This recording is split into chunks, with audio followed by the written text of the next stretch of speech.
Hi hello ನಮಸ್ಕಾರ ಹಾಗೆ ಎಲ್ರಿಗೂ welcome back to the channel. ಹೊಸಬ್ರು ವೀಡಿಯೋಸ್ನ ನೋಡ್ತಿದ್ರೆ ನನ್ನ ಹೆಸರು ದಿವ್ಯಾ. ನಾನು ಬ್ಯಾಂಗ್ಳೂರಿನಿಂದ ಕನ್ನಡ ಬ್ಲಾಗ್ಸ್ನ ಮಾಡ್ತೀನಿ. ಹಾಗೆ ನನ್ನ ಚಾನಲ್ನಲ್ಲಿರೋ ವೀಡಿಯೋಸ್ ನಿಮಗೆ ಇಷ್ಟ ಆದರೆ ಮರೀದೆ ಚಾನಲ್ಗೆ ಸಬ್ಸ್ಕ್ರೈಬ್ ಮಾಡಿ ಸಪೋರ್ಟ್ ಮಾಡ್ತಿರೋರ್ಗೂ ಥ್ಯಾಂಕ್ ಯು ಅಂತ ಹೇಳ್ತಾ ಇವತ್ತಿನ ಈ ವ್ಲಾಗ್ನ ಇವತ್ತು ಶುರು ಮಾಡ್ತಾ ಇದ್ದೀನಿ. ಯೂಟ್ಯೂಬ್ ಚಾನಲ್ ಶುರು ಮಾಡಿ ನನ್ನ ಪೇಜ್ಗೆ ಆಲ್ಮೋಸ್ಟ್ ಈಗ 7 ಮಂತ್ಸ್ ಆಗಿದೆ. ಹಾಗೆ ಈ 7 ಮಂತ್ಸಲ್ಲಿ ಸಾಕಷ್ಟು ಕಲ್ತಿದ್ದೀನಿ, ಸಾಕಷ್ಟು ನೋಡಿದ್ದೀನಿ. ಕೆಲವು ಸಲ ಖುಷಿಯಾಗಿದೆ, ಕೆಲವು ಸಲ ಬೇಸರ ಆಗಿದೆ, ಎಲ್ಲ ಥರದ ಮಿಕ್ಸ್ಡ್ ಎಮೋಷನ್ಸ್ ಇದ್ದಂಥ ಈ 7 ಮಂತ್ಸ್ ಜರ್ನಿ ಕಂಪ್ಲೀಟ್ ಆಗಿದೆ. And the best part is ಇವತ್ತು ನನ್ನ ಚಾನಲಲ್ಲಿ 25,000 ಸಬ್ಸ್ಕ್ರೈಬರ್ಸ್ ಕೂಡ ಕಂಪ್ಲೀಟ್ ಆಗಿದ್ದಾರೆ. ನಿಮ್ಮೆಲ್ಲರಿಗೂ ಒಂದು ದೊಡ್ಡ ಥ್ಯಾಂಕ್ ಯು ಹೇಳೋಕ್ಕೆ ಇಷ್ಟಪಡ್ತೀನಿ. ಹಾಗೆ ಇವತ್ತಿನ ಈ ವ್ಲಾಗಲ್ಲಿ ನನ್ನ ಪೇಜ್ನಲ್ಲಿ 25,000 ಸಬ್ಸ್ಕ್ರೈಬರ್ಸ್ ಕಂಪ್ಲೀಟ್ ಆಗಿರೋ ಖುಷಿನಲ್ಲಿ ನಾನು ನನ್ನ ಟೀಮ್ ಮೇಟ್ಸ್ಗೆಲ್ಲ ಬಿರಿಯಾನಿ ಮಾಡ್ತಾ ಇದ್ದೀನಿ. ಸೊ ಈ ಯೂಟ್ಯೂಬ್ ಚಾನಲ್ ಶುರು ಮಾಡಿದಾಗ ಐ ಥಿಂಕ್ ನನ್ನ ಟೀಮ್ ನನಗೆ ಸಿಕ್ಕಾಬಡೆ ಸಪೋರ್ಟ್ ಮಾಡಿದೆ. ಆಫೀಸ್ನಲ್ಲಿ ಕೂಡ ಸುಮಾರಷ್ಟು ವ್ಲಾಗ್ಸ್ನ ನಾನು ಆಫೀಸಲ್ಲಿ ಕೂಡ ಶೂಟ್ ಮಾಡ್ತೀನಿ. ಹಾಗೆ ನೀವುಗಳು ಕೂಡ ಕೇಳ್ತಾ ಇರ್ತೀರ, ಯಾರು ನಿಮ್ಮ ವೀಡಿಯೋಸ್ನ ಶೂಟ್ ಮಾಡೋದು, ಹೇಗೆ ಶೂಟ್ ಮಾಡ್ತೀರಾ ಅಂತೆಲ್ಲ. ಖಂಡಿತವಾಗ್ಲೂ ನನ್ನ ಟೀಮ್ ಹೆಲ್ಪ್ ಇಲ್ಲ ಅಂದಿದ್ರೆ ಐ ಥಿಂಕ್ ಈ ಥರದ ವೀಡಿಯೋಸ್ನ ನಾನು ಶೂಟ್ ಮಾಡೋಕ್ಕೆ ಆಗ್ತಾನೇ ಇರಲಿಲ್ಲ. ಸೊ ಡೆಫಿನೆಟ್ ಆಗಿ ನನಗೆ ಸಿಕ್ಕಿರೋಂಥ ಸಕ್ಸಸ್ಸಲ್ಲಿ ಅವರು ಕೂಡ ಒಂದು ಚಿಕ್ಕ ಪಾತ್ರ ವಹಿಸಿದ್ದಾರೆ ಅಂದರೆ ತಪ್ಪಾಗಲ್ಲ. ಇಷ್ಟೆಲ್ಲ ಸಪೋರ್ಟ್ ಮಾಡಿರೋ ನನ್ನ ಟೀಮ್ಗೆ ಒಂದು ಸ್ಮಾಲ್ ಟ್ರೀಟ್ ನನ್ನ ಕಡೆಯಿಂದನೂ ಇರಲಿ ಅಂತ ಹೇಳಿ ಅವ್ರಿಗೋಸ್ಕರ ನಾನು ಇವತ್ತು ಚಿಕನ್ ಬಿರಿಯಾನಿ, ಇದ್ರ ಜೊತೆಗೆ ಪೆಪ್ಪರ್ ಚಿಕನ್ನ ಕೂಡ ಮಾಡ್ತಾ ಇದ್ದೀನಿ. ಇನ್ಫ್ಯಾಕ್ಟ್ ಪ್ಲ್ಯಾನಲ್ಲಿ ಇದ್ದಿದ್ದು ಒಂದು ಚಿಕ್ಕ ಡೆಸರ್ಟ್ ಕೂಡ ಮಾಡೋಣ ಅಂತ. ಆದರೆ ಎದ್ದಿದ್ದು ಸ್ವಲ್ಪ ಲೇಟ್ ಆಯಿತು. ನಾನು ಆಲ್ಮೋಸ್ಟ್ 5:30 ಹಂಗೆ ಎದ್ದೋಳೋಣ ಅಂದ್ಕೊಂಡೆ, ಬಟ್ ಎದ್ದಾಗ 6:30 ಆಗೋಗಿತ್ತು. ಆ್ಯಂಡ್ ಎಲ್ಲ ಅಡುಗೆನೂ ನಾನು 9 o'clock ಒಳಗಡೆ ಮುಗಿಸ್ಬೇಕಿತ್ತು. ಏಕೆಂದರೆ 9:30 ಆಫೀಸ್ ಇದೆ ಆ್ಯಂಡ್ ಅಟ್ಲೀಸ್ಟ್ 10 o'clock ಒಳಗಾದರೂ ನಾನು ಹೋಗಲೇಬೇಕಿತ್ತು. ಆ್ಯಂಡ್ ಇವತ್ತು ನಾನು ಯಾವುದೇ ಥರದ ರೆಸಿಪೀಸ್ನ ಶೂಟ್ ಮಾಡೋಕ್ಕೆ ಆಗಲಿಲ್ಲ ಡೆಫಿನೆಟಾಗಿ, ಏಕೆಂದರೆ ಸ್ವಲ್ಪ ಜಾಸ್ತಿ ಕ್ವಾಂಟಿಟಿನಲ್ಲಿ ಬಿರಿಯಾನಿನ ಮಾಡ್ತಾ ಇದೆ. ನಾನು ಕೂಡ ಫಸ್ಟ್ ಟೈಮ್ ಇಷ್ಟು ಕ್ವಾಂಟಿಟಿನಲ್ಲಿ ಬಿರಿಯಾನಿನ ಮಾಡ್ತಾ ಇದ್ದಿದ್ದು. ಹಾಗಾಗಿ ರೆಸಿಪಿನ ಶೂಟ್ ಮಾಡಲಿಲ್ಲ ಆ್ಯಂಡ್ ತುಂಬ ಕಮ್ಮಿ ಟೈಮ್ ಕೂಡ ಇತ್ತಲ್ಲ. ಸೊ ಇದೇ ರೀಸನ್ಸಿಂದ ನಾನು ರೆಸಿಪಿ ಶೂಟ್ ಮಾಡಿಲ್ಲ. ಬಟ್ ಖಂಡಿತವಾಗ್ಲೂ ನೆಕ್ಸ್ಟ್ ಅಪ್ಕಮಿಂಗ್ ವ್ಲಾಗ್ಸ್ಗಳಲ್ಲಿ ನಾನು ನನ್ನ ಈ ಚಿಕನ್ ಬಿರಿಯಾನಿ ರೆಸಿಪಿನ ಕೂಡ ನಿಮ್ಮ ಜೊತೆ ಶೇರ್ ಮಾಡ್ಕೋತೀನಿ. ನಾನಿಲ್ಲಿ ಮೊದಲು ಬಿರಿಯಾನಿಗೆ ಬೇಕಾಗಿರೋಂಥ ಬಿರಿಯಾನಿ ರೈಸ್ನ ಆಲ್ಮೋಸ್ಟ್ 70% ಕುಕ್ ಆಗೋ ತನಕ ಕುಕ್ ಮಾಡಿ ಅದಾದಮೇಲೆ ಈಗ ಸೈಡಲ್ಲಿ ಎತ್ತಿಡ್ತಾ ಇದ್ದೀನಿ. ನೆಕ್ಸ್ಟ್ ಈಗ ಬಿರಿಯಾನಿಗೆ ನಾವೇನೇನು ಬೇಕೋ ಮಸಾಲೆ ಹಾಕೋಕ್ಕೆ ರೆಡಿ ಮಾಡ್ಕೋತಾ ಇದ್ದೀನಿ. ರೆಸಿಪಿನ ಇವತ್ತು ಡೀಟೇಲಾಗಿ ನಾನು ಹೇಳ್ತಾನೂ ಇಲ್ಲ, ಬಿಕಾಸ್ ಡೆಫಿನೆಟ್ ಆಗಿ ಇನ್ನೊಂದು ವ್ಲಾಗ್ನ ನಾನು ಬರೀ ರೆಸಿಪಿನ ಕಂಪ್ಲೀಟಾಗಿ ಶೂಟ್ ಮಾಡಿ ನಿಮಗೆಲ್ಲ ಪೋಸ್ಟ್ ಮಾಡ್ತೀನಿ. ಈ ವ್ಲಾಗಲ್ಲಿ ನನ್ನ ಯೂಟ್ಯೂಬ್ ಜರ್ನಿ ಬಗ್ಗೆ ಕೂಡ ನಿಮ್ಮ ಜೊತೆ ಹಂಚ್ಕೊಳ್ಳೋಣ ಅಂತ ಅಂದ್ಕೊಂಡಿದ್ದೆ. ತುಂಬ ಜನ ಕೇಳ್ತಾ ಇರ್ತೀರ ನಿಮ್ಮ ಯೂಟ್ಯೂಬ್ ಜರ್ನಿ ಬಗ್ಗೆ ಕೂಡ ಮಾತಾಡಿ ಅಂತ. ಐ ಥಿಂಕ್ ಯೂಟ್ಯೂಬ್ ಚಾನಲ್ ಶುರು ಮಾಡಬೇಕು ಅಂತ ನಾನು ಆಲ್ಮೋಸ್ಟ್ ಅಂದ್ಕೊಂಡಿದ್ದು 2020ನಲ್ಲಿ. ಐ ಥಿಂಕ್ ಕೋವಿಡ್ ಟೈಮಲ್ಲಿ ನಾನು ಒಂದು ಪೇಜ್ನ ಕೂಡ ಶುರು ಮಾಡ್ತೀನಿ. ಆಲ್ಮೋಸ್ಟ್ ಒಂದು 10 ಅಥವಾ 15 ವೀಡಿಯೋಸ್ನ ಕೂಡ ಮಾಡ್ತೀನಿ. ಆ್ಯಂಡ್ ಅಲ್ಪ ಮಟ್ಟಿಗೆ ಸ್ವಲ್ಪ ವ್ಯೂಸ್ ಕೂಡ ಬರ್ತಿತ್ತು. ಬಟ್ ಐ ಥಿಂಕ್ ಕೆಲಸದ ಜೊತೆಗೆ ನನಗೆ ವೀಡಿಯೋಸ್ ಮಾಡೋದು ತುಂಬಾ ಕಷ್ಟ ಅನ್ನಿಸ್ತಿತ್ತು. ಇದೇ ರೀಸನಿಂದ ಐ ಥಿಂಕ್ 2 ತಿಂಗಳಲ್ಲಿ ನನ್ನ ಯೂಟ್ಯೂಬ್ ಪೇಜ್ನ ಕೂಡ ನಾನು ಕ್ಲೋಸ್ ಮಾಡಿಬಿಟ್ಟೆ. ಅದಾದಮೇಲೆ 2023 ತನಕ ನಾನು ಯಾವುದೇ ಥರದ ವೀಡಿಯೋಸ್ನ ಇನ್ಸ್ಟಾಗ್ರಾಮ್ ಅಥವಾ ಯೂಟ್ಯೂಬ್ನಲ್ಲಿ ಪೋಸ್ಟ್ ಮಾಡ್ತಾ ಇರಲಿಲ್ಲ. ಮಾಡೋಕ್ಕಾಗಲ್ಲ ಅಂದ್ಕೊಂಡು ನಾನು ಬರೀ ಕೆಲಸದ ಮೇಲೆ ಕಾನ್ಸಂಟ್ರೇಟ್ ಮಾಡ್ತಾಯಿದ್ದೆ, ಕರಿಯರ್ ಬಿಲ್ಡ್ ಮಾಡ್ತಾಯಿದ್ದೆ. ಐ ಥಿಂಕ್ ನನ್ನ ಕರಿಯರ್ ಖಂಡಿತವಾಗ್ಲೂ ಚೆನ್ನಾಗಿ ನಡೀತಾ ಇತ್ತು. ಆ್ಯಂಡ್ ನೀವುಗಳು ಕೂಡ ತುಂಬ ಜನ ನಿಮ್ಮ ವರ್ಕ್ ಎಕ್ಸ್ಪೀರಿಯನ್ಸ್, ನೀವು ಈ ಪೊಸಿಷನ್ಗೆ ಯಾವ ಥರ ಬಂದ್ರಿ ಅಂತೆಲ್ಲ ವೀಡಿಯೋಸ್ನ ಮಾಡಿ ಅಂತ ಹೇಳಿದ್ದೀರಾ. ಖಂಡಿತವಾಗ್ಲೂ ವರ್ಕ್ ರಿಲೇಟೆಡ್ ವೀಡಿಯೋಸ್ನ ಕೂಡ ನಾನು ಪೋಸ್ಟ್ ಮಾಡ್ತೀನಿ. ಬಟ್ ಯೂಟ್ಯೂಬ್ ಬಗ್ಗೆ ಸ್ಪೆಸಿಫಿಕ್ ಆಗಿ ಮಾತಾಡೋದಾದರೆ ಐ ಥಿಂಕ್ 2023 ತನಕ ಖಂಡಿತವಾಗ್ಲೂ ಏನೂ ಮಾಡ್ತಿರ್ಲಿಲ್ಲ. ಆದರೆ ಲಾಸ್ಟ್ ಇಯರ್ ಅಂದರೆ 2023ನಲ್ಲಿ ಮತ್ತೆ ಐ ಡಿಸೈಡೆಡ್ ಅಟ್ಲೀಸ್ಟ್ ಒಂದು ಲಾಸ್ಟ್ ಟ್ರೈ ಕೊಡೋಣ. ಒಂದು 6 ಮಂತ್ಸ್ ತನಕ ನಾನು ಕಂಪ್ಲೀಟಾಗಿ ಕನ್ಸಿಸ್ಟೆಂಟಾಗಿ ಟ್ರೈ ಮಾಡಿ ಅದಾದಮೇಲೂ ನನಗೆ ಯಾವುದೇ ಥರದ ಸಕ್ಸಸ್ ಸಿಕ್ಕಿಲ್ಲ ಅಂದರೆ ಪ್ರಾಬ್ಲಿ ಆವಾಗ ಐ ಥಿಂಕ್ ಐ ಫೀಲ್ ಇದು ನನಗೋಸ್ಕರ ಮಾಡಿಲ್ಲ ಅಂದ್ಕೊಂಡು ಬಿಟ್ಬಿಡೋಣ ಅಂತ ಡಿಸೈಡ್ ಮಾಡಿದ್ದೆ.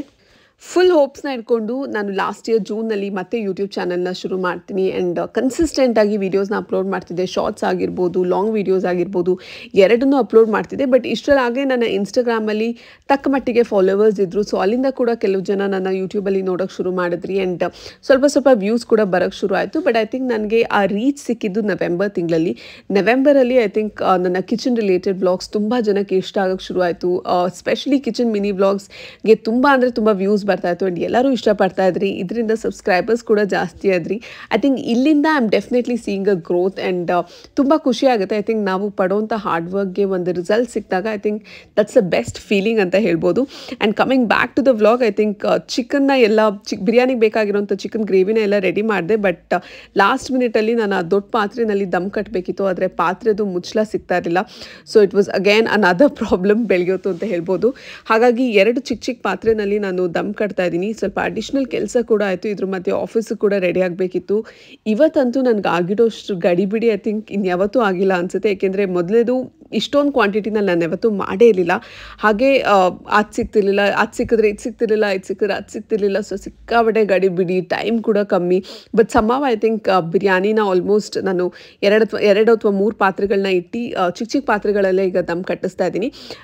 ತುಂಬ ಚೆನ್ನಾಗಿ ಬಂದಿತ್ತು ಟೇಸ್ಟ್. ಇನ್ಫ್ಯಾಕ್ಟ್ ಲಾಸ್ಟಲ್ಲಿ ನನ್ನ ಎಂಪ್ಲಾಯೀಸ್ ಅಥವಾ ನನ್ನ ಟೀಮಲ್ಲಿ ಕೆಲಸ ಮಾಡ್ತಿರೋರು ಏನೇನು ಹೇಳಿದ್ರು ಅಂತ ಕೂಡ ನಿಮಗೆಲ್ಲ ತೋರಿಸ್ತೀನಿ. ಬಿರಿಯಾನಿನ ದಮ್ಮಿಗೆ ಇಟ್ಬಿಟ್ಟು ಅದಾದಮೇಲೆ ನಾನು ಕೂಡ ಇಲ್ಲಿ ಕ್ವಿಕ್ಕಾಗಿ ರೆಡಿ ಆಗ್ತಾ ಇದ್ದೀನಿ. ಸೊ ಅದು ದಮ್ ಕಟ್ಟೋಷ್ಟರಲ್ಲಿ ನಾನು ರೆಡಿ ಆದರೆ ಆಮೇಲೆ ಪಾರ್ಸಲ್ ಮಾಡಿಕೊಂಡು ಆಫೀಸಿಗೆ ಹೊರಡ್ಬೋದು ಅಂತ ಎಲ್ಲ ರೆಡಿ ಆಗೋಷ್ಟರಲ್ಲಿ ಸುಮಾರು ಬೆಳಿಗ್ಗೆ 9:30 ಹತ್ತಿರ ಆಗೋಗಿತ್ತು. ಸ್ವಲ್ಪ ಲೇಟ್ ಆಯಿತು ಆಫೀಸ್ಗೆ ಹೋಗೋದು ನಾನು ಇವತ್ತು. ಬಟ್ ಎಸ್, ಐ ಥಿಂಕ್ ಈ ಥರದ ಅಡುಗೆ ಎಲ್ಲ ಮಾಡಬೇಕಾದ್ರೆ ಐ ಥಿಂಕ್ ಕೆಲವು ಸಲ ಈ ಥರ ಆಗೋದು ಕಾಮನ್ ಅನಿಸುತ್ತೆ. ತುಂಬ ಜನಕ್ಕೆ ನಾನು ತುಂಬ ಆರ್ಗನೈಸ್ಡ್ ಅಂತ ಅನಿಸ್ತಿರುತ್ತೆ. ಬಟ್ ಇವತ್ತಿನ ವೀಡಿಯೋದಲ್ಲಿ ಗೊತ್ತಾಗಿರ್ಬೋದು, ನನಗೆ ಕೂಡ ಕೆಲವು ದಿವಸ ಈ ಥರದ ಚಾಲೆಂಜಸ್ ಆಗೇ ಆಗುತ್ತೆ. ಆಫೀಸ್ ಟೆರೆಸಲ್ಲಿದ್ದೀನಿ and trust me, I think ಸಿಕ್ಕಾಬಟ್ಟೆ ಗಡಿಬಿಡಿ ಆಯಿತು. ನಾನು ಯಾವತ್ತೂ ಇಷ್ಟೊಂದು ಕ್ವಾಂಟಿಟಿನಲ್ಲಿ ಮಾಡೇ ಇರಲಿಲ್ಲ. ಸೊ ಇದೇ ಫಸ್ಟ್ ಟೈಮ್ ಮಾಡಿದ್ದು ಆ್ಯಂಡ್ ಯಾವ ಥರ ಟೇಸ್ಟ್ ಬಂದಿದೆ ನಂಗೆ ಗೊತ್ತಿಲ್ಲ, ಯಾಕೆಂದರೆ ನಾನು ಕೂಡ ಟೇಸ್ಟ್ ಮಾಡೋಕ್ಕಾಗಲಿಲ್ಲ. ಬಟ್ ಎಲ್ಲ ತೊಗೊಂಡು ಆಫೀಸಿಗೆ ಬಂದಿದ್ದೀನಿ ಆ್ಯಂಡ್ ಲಂಚ್ ಬ್ರೇಕ್ನಲ್ಲಿ ಎಲ್ಲರೂ ತಿಂತೀವಿ ಆ್ಯಂಡ್ ಆವಾಗ ಎಲ್ಲರಿಗೂ ಹೇಗೆ ಅನ್ನಿಸ್ತು ಅಂತ ಕೂಡ ತಿಳಿಸ್ತೀನಿ. But I think it was a good experience. ಸ್ವಲ್ಪ ಜಾಸ್ತಿ ಟೈಮ್ ಇದ್ದಿದ್ರೆ ಐ ಥಿಂಕ್ ಒಂದು ಡೆಸರ್ಟ್ ಕೂಡ ಮಾಡ್ಬೋದಿತ್ತು, ಹಾಗೆ ಇನ್ನೂ ಸ್ವಲ್ಪ ಚೆನ್ನಾಗಿ ಮಾಡ್ಬೋದಿತ್ತು ಅನಿಸುತ್ತೆ. ಆದರೆ ಎದ್ದಿದ್ದು ಕೂಡ ನಾನು ಲೇಟ್ ಆಯಿತು. 6:30ಗೆ ಎದ್ದೆ and smile lunch box packing and full ಗಡಿಬಿಡಿ ಮೇಲೆ ಗಡಿಬಿಡಿ. ಬಟ್ ಸ್ವಲ್ಪ ಮಟ್ಟಿಗೆ ಆಗಿದೆ. ಬಟ್ ನೋಡೋಣ ಅವರೆಲ್ಲ ತಿಂದು ಯಾವ ಥರ ಇದೆ ಅಂತ ಹೇಳ್ತಾರೆ ಅಂತ. ಬಟ್ ಐ ಆಮ್ ಹ್ಯಾಪಿ, ಅಲ್ಪ ಮಟ್ಟಿಗಾದರೂ ಮಾಡೋಕ್ಕಾಯ್ತು ಅಂತ. ಈಗ ಟೆರೆಸಲ್ಲಿದ್ದೆ ಆ್ಯಕ್ಚುಲಿ. ಸೊ ಈಗ ಕೆಳಗಡೆ ಹೋಗಿ ಕೆಲಸ ಶುರು ಮಾಡೋಣ. ಎವ್ರಿಬಡಿ ಶುಡ್ ಟೆಲ್ ಎಷ್ಟು ಚೆನ್ನಾಗಿ ಅಡುಗೆ ಮಾಡ್ತಾರೆ. ದೀಪಕ್ ವಾಂಗಿ ಬರುತ್ತೆ ಮಾಡಿರೋದು ಬಿರಿಯಾನಿ. ದೀಪಕ್ ನಿನಗೆ ಟ್ರೈ ಮಾಡಿ ಟೇಸ್ಟ್ ಮಾಡಿ ಹೇಳ್ಬಾ.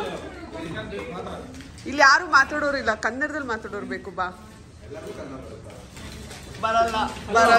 ಬರಲ್ಲ ಇಲ್ಲಿ ಕೂತಿರೋರು. ನಾನು ತಿನ್ನೋರು ಕೇಳ್ತಾ ಇರೋದು, ಬಿರಿಯಾನಿ ತಿನ್ನಕ್ಕೆ ಯೋಗ ಇರಬೇಕು. ರೋಗ ಅಲ್ಲ, ಯೋಗ ಇರಬೇಕು. ವಾಟ್?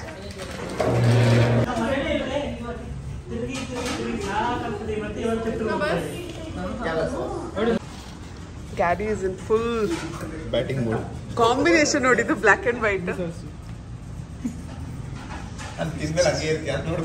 ನಾನಿವತ್ತು ಬಿರಿಯಾನಿಗೆ ಆಲ್ಮೋಸ್ಟ್ 1.5 kg ರೈಸ್ ಹಾಗೆ 1.5 kg ಚಿಕನ್ನ ತೊಗೊಂಡಿದ್ದೆ ಈಕ್ವಲ್ ಕ್ವಾಂಟಿಟೀಸ್ನಲ್ಲಿ. ಸೊ ಬಿರಿಯಾನಿಗೆ ಅದು, ಹಾಗೆ ಪೆಪ್ಪರ್ ಚಿಕನ್ಗೆ 3/4 kg ಚಿಕನ್ನ ತೊಗೊಂಡಿದ್ದೆ. ಸ್ವಲ್ಪ ಕಷ್ಟ ಅನ್ನಿಸ್ತು ಇಷ್ಟೊಂದು ಒಟ್ಟಿಗೆ ಪ್ರಿಪೇರ್ ಮಾಡೋದು, ಏಕೆಂದರೆ ಅಭ್ಯಾಸ ಇರಲಿಲ್ಲ. ಮ್ಯಾಕ್ಸಿಮಮ್ ನಾನು 3ರಿಂದ 4 ಜನಕ್ಕೆ ಅಡುಗೆ ಮಾಡ್ತೀನಿ. ಸೊ ಅದ್ರ ಅಳತೆ ಗೊತ್ತಾಗ್ತಿತ್ತು. ಬಟ್ ಇದನ್ನು ಫಸ್ಟ್ ಟೈಮ್ ಟ್ರೈ ಮಾಡಿದೆ ಆ್ಯಂಡ್ ಲಕ್ಕಿಲಿ ತುಂಬಾ ಚೆನ್ನಾಗಿ ಬಂತು ಆ್ಯಂಡ್ ಎಲ್ಲರಿಗೂ ಸಿಕ್ಕಾಬಡೆ ಇಷ್ಟ ಆಯಿತು. ಐ ಥಿಂಕ್ ಹೋಟೆಲಿಂದ ಆರ್ಡರ್ ಮಾಡೋದು ಸಿಕ್ಕಾಬಡೆ ಈಸಿ ಅನಿಸುತ್ತೆ, ಅಥವಾ ಆಚೆ ಕರ್ಕೊಂಡೋಗಿ ಟ್ರೀಟ್ ಕೊಡಿಸೋದು ಈಸಿ. ಬಟ್ ನನಗೆ ನನ್ನ ಪರ್ಸ್ನಲ್ ಟಚ್ ಕೂಡ ಬೇಕಿತ್ತು. ಹಾಗಾಗಿ ನಾನೇ ಅಡುಗೆ ಮಾಡ್ಕೊಂಡು ಬರೋಣ ಅಂತ ಡಿಸೈಡ್ ಮಾಡಿ ಎಲ್ಲರಿಗೂ ಈ ಅಡುಗೆನ ಮಾಡಿದೆ. ಬಟ್ ಡೆಸರ್ಟ್ಸ್ ಏನೂ ಮಾಡೋಕ್ಕಾಗಿರಲಿಲ್ಲ. ಗುಲಾಬ್ ಜಾಮೂನ್ ಮಾಡೋಣ ಅಂತ ಇನಿಷಿಯಲಿ ಪ್ಲ್ಯಾನಲ್ಲಿತ್ತು. ಬಟ್ ನೀವೇ ನೋಡಿದ್ರಿ ಯಾವ ಲೆವೆಲ್ಗೆ ಟೈಮ್ ಆಯಿತು ಅಂತ. ಸೊ ಹಾಗಾಗಿ ಅದನ್ನು ನಾನು ಸ್ಕಿಪ್ ಮಾಡಲೇಬೇಕಾಯಿತು.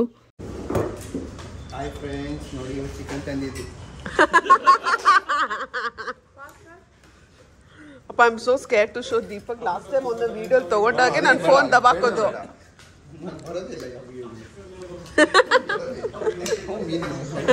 ಎಲ್ಲರಿಗೂ ಬಿರಿಯಾನಿ ಸಿಕ್ಕಾಬಡೆ ಇಷ್ಟ ಆಯಿತು. ಮಧ್ಯಾಹ್ನ ಊಟ ಮುಗಿಸಿ ಅದಾದಮೇಲೆ ವಾಪಸ್ ಆಫೀಸ್ನಲ್ಲಿ ಸ್ವಲ್ಪ ಹೊತ್ತು ಕೆಲಸ ಮಾಡಿ ಸಂಜೆ ಸ್ವಲ್ಪ ಫ್ರೀ ಆಗಿದ್ದಾಗ ಸಫಾಯ್ ಸ್ಟೋರ್ಗೆ ಬಂದಿದ್ದೆ. ಕೆಲವು ಗಿಫ್ಟ್ಸ್ನ ಪರ್ಚೇಸ್ ಮಾಡಬೇಕಿತ್ತು. ಒಂದು ಬರ್ಡೇ ಇವೆಂಟ್ನ ಅಟೆಂಡ್ ಮಾಡ್ತಾ ಇದ್ದೀನಿ. ಯಾರು ಬರ್ಡೇ ಇವೆಂಟ್ ಅಂತ ನೀವು ಕಾಮೆಂಟ್ ಸೆಕ್ಷನ್ಲಿ ಗೆಸ್ ಮಾಡಿ. ಸೊ ಮಗುಗೆ ಗಿಫ್ಟ್ ತೊಗೋಬೇಕಿತ್ತು ಆ್ಯಂಡ್ ನಾನು ಯಾರಿಗೆ ಗಿಫ್ಟ್ ತೊಗೊಂಡ್ರು ನನ್ನ ಮಗಳಿಗೂ ಕೂಡ ನಾನು ತೊಗೊಳ್ಳೇಬೇಕು, ಏಕೆಂದರೆ ದಟ್ಸ್ ಅ ಮ್ಯಾಂಡೇಟ್ರಿ ರೂಲ್ ಅಂತ ಹೇಳ್ಬೋದು. ಸೊ ಅವಳು ಕೂಡ ಇಲ್ಲಿ ಗಿಫ್ಟ್ಸ್ನ ನೋಡ್ತಾ ಇದ್ದೆ ಆ್ಯಂಡ್ ತುಂಬ ಕಮ್ಮಿ ಟೈಮಲ್ಲಿ ಐ ಥಿಂಕ್ ಏನು ಬೇಕಿತ್ತೋ ಪರ್ಚೇಸ್ ಮಾಡಿದ್ವಿ. ಅಂದರೆ ಚಿಕ್ಕ ಮಕ್ಳಿಗಂತೂ ಸ್ವಲ್ಪ ಈಸಿ ಅನಿಸುತ್ತೆ ನನಗಂತೂ ಗಿಫ್ಟ್ ತೊಗೊಡೋದು. ಮಕ್ಕಳು ದೊಡ್ಡವ್ರು ಆಗ್ತಾ ಐ ಥಿಂಕ್ ಅವ್ರಿಗೆ ಏನು ತೊಗೋಬೇಕು ಅನ್ನೋದೇ ಫುಲ್ ಕನ್ಫ್ಯೂಷನ್ ಆಗೋಗಿರುತ್ತೆ. ಆ್ಯಂಡ್ ಈ ಸ್ಟೋರ್ ಬಗ್ಗೆ ಸಾಕಷ್ಟು ವೀಡಿಯೋಸಲ್ಲಿ ಕೂಡ ನಾನು ಹೇಳಿದ್ದೀನಿ. ಇದು ಕೋರ್ಮಂಗ್ಲದಲ್ಲಿರೋದು. ಸಿಕ್ಕಾಪಟ್ಟೆ ಚೆನ್ನಾಗಿರುತ್ತೆ. ಕಲೆಕ್ಷನ್ಸ್ ವೈಸ್ ಅಂತೂ ತುಂಬಾ ಚೆನ್ನಾಗಿರುತ್ತೆ, ಆದರೆ ಸ್ವಲ್ಪ ಎಕ್ಸ್ಪೆನ್ಸಿವ್ ಅಂತ ಹೇಳ್ಬೋದು. ಆ್ಯಂಡ್ ಸ್ಮೈಂಗೆ ನಾನು ಇದನ್ನು ತೊಗೊಂಡೆ. ಅವಳಿಗೆ ಫ್ರೋಝನ್ ಪ್ರಿನ್ಸಸ್ ಅಂದರೆ ಸಿಕ್ಕಾಪಟ್ಟೆ ಇಷ್ಟ ಆಗುತ್ತೆ. ಸೊ ಈ ಟಾಯ್ನ ಸ್ಮೈಂಗ್ ತೊಗೊಂಡೆ. ಇದ್ರ ಜೊತೆಗೆ ಬರ್ಡೇ ಬಾಯ್ಗೂ ಕೂಡ ಒಂದು ಚಿಕ್ಕದಾಗಿರೋಂಥ ಗಿಫ್ಟ್ನ ತೊಗೊಂಡೆ.